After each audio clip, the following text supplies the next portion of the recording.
The price of a pint is set to jump by 30 pence. It's a scandal. Anyway, as rising costs get passed on to drinkers, more than 8 in 10 pubs have raised or plan to raise prices of rising costs, including from higher wages and energy supply shortages, etc, etc, etc. Well, publicans are appealing to the Chancellor Rishi Sunak to freeze the alcohol duty rate, with one industry expert warning that a £6 pint could become commonplace in London. A £6 pint is commonplace in London. It's absolutely ludicrous. I paid £7.20 for an Estrella the other day. It wasn't any bigger. It was still I need to let it go.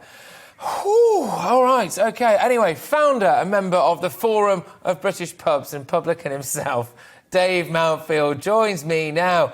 Dave, why is this happening? Is this realistically the impact of supply chain issues, or is it that pubs have been shut for a while and they want to claw some money back? No, it's far from that, I'm afraid. It's definitely down to supply and the price increases. We've seen food prices going up by about 2%. We've just seen 2 recent announcements of a couple of major suppliers of drink prices putting up their prices by 3.5%. Our gas supply, our gas bottles have actually gone up by 100%. And that has all occurred within the period of time that we've reopened. You've got to remember the majority of pubs have reopened laden with debt as a result of the pandemic. Many of them taking bounce back loans, etc., etc. So, the industry's facing a pretty existential crisis.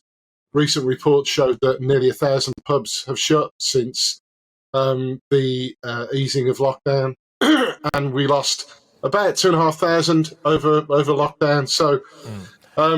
There's one thing I would say, though, that not necessarily every publican is calling for the freezing beer duty, because beer duty is very rarely, if ever, passed on. Beer duty is a tax on the brewers and the pub companies. It is a tax that, even if it's frozen or even if it's reduced, obviously, if it's frozen, it's no impact, but if it's reduced, it's very rarely, if ever, passed on to us, so it's very rarely passed on to the customers.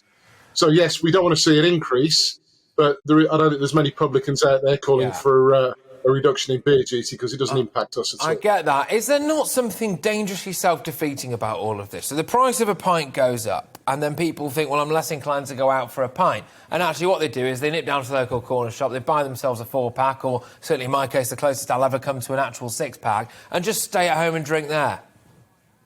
I'm not sure there's an easy answer to that. A lot of us have no choice. I mean, we're very lucky.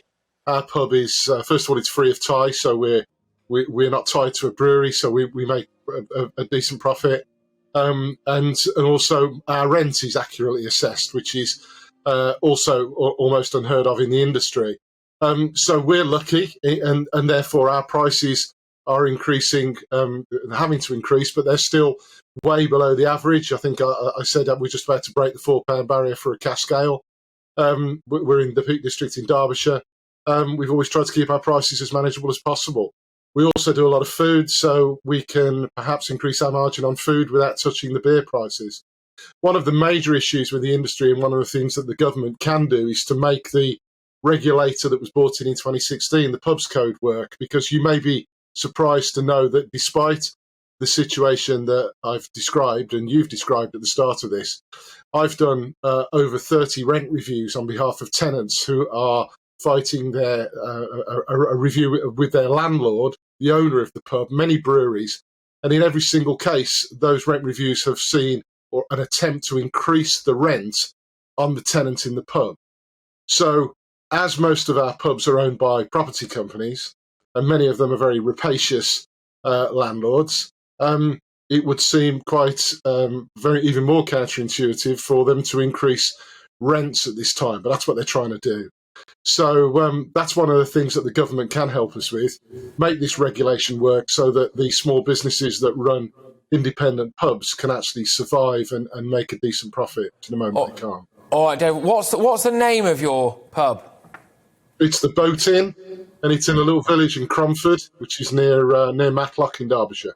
Well, there you go. If you're ever passing through, then make sure that you stop at the Boat Inn. Dave Mountford there, thank you very much. Founding member, of course, of the Forum of British Pubs, just discussing the potential price Of a good British beer. Anyway, Emma McClarkin, Chief Executive of the British Beer and Pub Association, sent us this statement.